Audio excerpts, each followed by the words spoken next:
I found a detailed spreadsheet on my girlfriend's computer where she names and tracks her pet spiders, and now I'm unsure how I feel about her. My girlfriend, 27F, and I, 31M, have been dating for just over a year. I know this sounds so cliché, but she is almost perfect for me. She is really into health and fitness, has an excellent career that she worked really hard for, is great in bed, kind and intelligent. But she lives in a basement suite which is nicely decorated and she keeps very clean. Any of you that have lived in a basement suite before know that, no matter what you do, you get bugs, ants, piddlebugs, beetles and spiders. We live in Australia, by the way. I spend a fair amount of time at her place and noticed right away that there was a spider in almost every corner. I asked her about it and she told me she doesn't kill them because they eat the other bugs. Okay. I did some light research and sure enough she was right.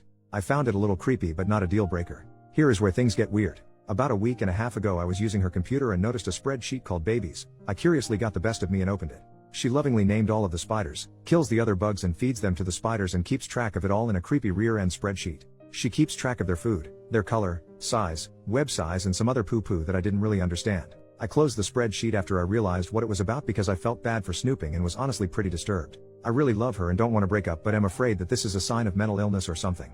Has anyone ever heard of anything like this before? Should I say something to her? Is it okay for me to ask her to stop? Is this really that big of a deal? Relevant comment number 1. As long as she isn't bulking them up to have a spider fight club, I think you are okay. Yes, it is weird, but I think collecting stamps is weird. I suggest asking her about it. Apologize for snooping and ask her, but don't accuse her, why she enjoys her hobby since it is freaking you out so much. Commenter number 2. Honestly, I think this is an adorably bizarre hobby. Let her have her quirks. This is pretty goddamn harmless in the grand scheme of things. You do realize that people collect spiders, right? It's a legit and perfectly acceptable hobby. If the spiders were in cages, you probably wouldn't think twice about this. She's basically just a free-range spider collector. Big whoop. Commenter number 3. I had a huntsman in my house for about 6 months. I named him Jeffrey. I was absolutely terrified of spiders since I was little, so having Jeffrey around was great. I learned that he didn't want to bother me at all. I watched him hunt. It was super interesting. Learning about your fears is an awesome way to confront them. Perhaps this is what OP's girlfriend is doing. Either way, it's a pretty awesome way to learn about them. Update, 3 weeks later, so I took all of your advice and tried to embrace this part of her life. It was our anniversary last week and I decided to get her a spider-themed gift. I was at the mall and one thing led to another and I ended up buying her a pet tarantula and an aquarium for it. She loved it, but then I noticed the beloved spiders disappearing from around her apartment over the last few days.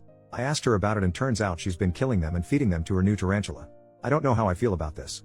First she is calling them babies and now she is killing them. Arg, I'm just trying not to think about it and hoping she doesn't find a better BF to feed me to one day. Lolo well. Edit. Someone sent me a helpful message about spider food and care etc. And it occurred to me that she might not be able to afford real food for it. Although she has a higher salary than me, she is aggressively trying to pay off student loans so has virtually no extra money. I'm going to buy her a gift card for the pet store tomorrow. Thanks Reddit. Relevant comment. That was a thoughtful gift, good job. Big spiders eat little spiders, I wouldn't worry too much about it. She has a real pet spider now, one that you gave her. It sounds like you solved the problem of having wild spiders walking around the apartment and you made your girlfriend happy. Everybody wins. Commenter number 2. Lol, you gifted her the spider so it is something that is way more important to her than the so-called babies. Take this as a sign of her love for you. OP, I hope so. Thanks. She named it Fluffy and, unfortunately, takes it out of its cage quite often. She will hold it while we are watching movies on the couch lol. I pretend not to be afraid of it.